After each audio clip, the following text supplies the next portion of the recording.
आपल्या मराठीत एक टर्म अशी आहे जी कदाचित भारत सोडता जगभरात कुठेच नसेल. ती टर्म म्हणजे उलटी पट्टी. आता शेतकरी मित्र हा व्हिडिओ पाहत असतील तर त्यांना उलटी पट्टी म्हणजे काय हे समजलं असेल, पण ज्यांना माहिती नाही त्यांच्यासाठी थोडक्यात सांगतो. उलटी पट्टी म्हणजे तुमचा माल विकून तुम्हीच तोट्यात जाता तो प्रकार.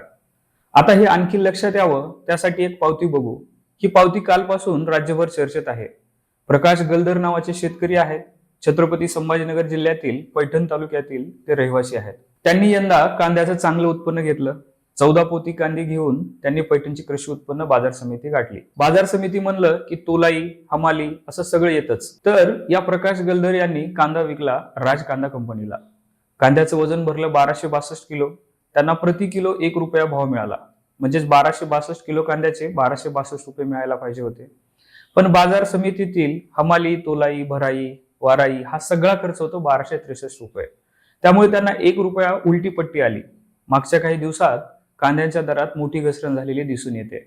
तेव्हा प्रकाश गलदर या शेतकऱ्यांना आलेल्या अनुभवाच्या पार्श्वभूमीवर जाणून घेऊ कांद्याच्या दराचं गणित कसं ठरतंय. तर विषय असा आहे की मागणी पुरवठा या नियमानुसार दर ठरले गेले पाहिजेत. पण होतं काय तर किमती स्थिर ठेवण्यासाठी सरकारी हस्तक्षेप होतो. त्यामुळे मागणी पुरवठ्यानुसार दर काय मिळत नाही. आता कांद्याच्या उत्पादनाबाबत जाणून घेऊ. कांदा हा भारतात 2 हंगामात घेतला जातो. रब्बी हंगामात कांद्याचे उत्पादन जास्त होते. खरीपात पावसाचा फटका बसल्याने तुलनेने कमी उत्पादन होते. भारत हा जगातील सर्वाधिक कांदा उत्पादक देश आहे. कांद्याच्या दरावर परिणाम करणाऱ्या घटकात नाफेड ही एक संस्था आहे. नाफेड मार्फत कांद्याची शासकीय खरेदी होते. बाजारातील कांद्याचे दर स्थिर ठेवण्यासाठी नाफेड वेळोवेळी कांद्याची खरेदी करते. दुसरा परिणाम करणारा घटक म्हणजे निर्यात धोरण. कांद्यांच्या किमती वाढल्या की सरकार निर्यातीवर बंदी आणते, जेणेकरून बाजारात कांद्यांचा मुबलक पुरवठा व्हावा आणि दर स्थिर राहावेत.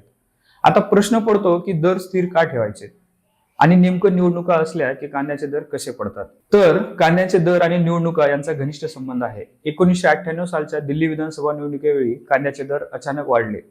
तेव्हा केंद्रात वाजपेयींचं सरकार होतं. कांद्याच्या दरात वाढ झाल्याने मतदारांनी त्यांचा रोष मतदानात काढला. भाजपचा दिल्लीत पराभव झाला.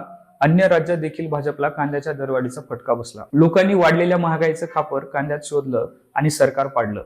तेव्हापासून सगळेच पक्ष कांद्याच्या दराबाबत सावधानता बाळगून असतात. कांद्यांचे दर कसे स्थिर राहतील याकडे कटाक्षाने लक्ष दिले जाते. मागच्या वर्षी साधारण एप्रिलमध्ये बिहार निवडणुकीच्या पार्श्वभूमीवर कांद्याचे दर पडले होते. यंदाही त्याचीच पुनरावृत्ती दिसून येते. 5 राज्यांच्या विधानसभा निवडणुका आणि कांद्याचे पडलेले भाव असाही संबंध असण्याची शक्यता नाकारता येत नाही. पूर्वानुभव लक्षात घेता व्यापारी देखील कांद्यांची खरेदी करताना दिसत नाहीत. या सगळ्याचा परिणाम म्हणून किमती कमी होतात. मागच्या काही वर्षात कांद्याचा दर हा खूपच ओलाटाईल राहिलाय. कांदा कधी 2 रुपये किलो तर कधी 150 पर्यंत गेलाय. केंद्र सरकारने टॉप नावाची एक योजना 2018 साली सुरू केली होती. कांदा, टोमॅटो आणि बटाटा यांच्या किमती स्थिर ठेवण्याच्या दृष्टीनं ही योजना सुरू केली होती.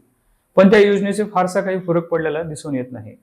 प्रकाश गलदर यांना 1 रुपया उलटी पट्टी आल्याने सरकारी टॉप योजनेचा फारसा फायदा झालाय असे म्हणता येणार नाही. कांदा उत्पादक शेतकऱ्याकडे साठवणूक व्यवस्था तितकी सक्षम नसल्याने आहे त्या भावात कांद्याची विक्री करावी लागत आहे. प्रकाश गलदर यांना आलेल्या उलट्या पट्टीबद्दल तुमचं मत काय ते कमेंट करून नक्की कळवा आणि शिरस्ताला सबस्क्राईब करायला विसरू नका.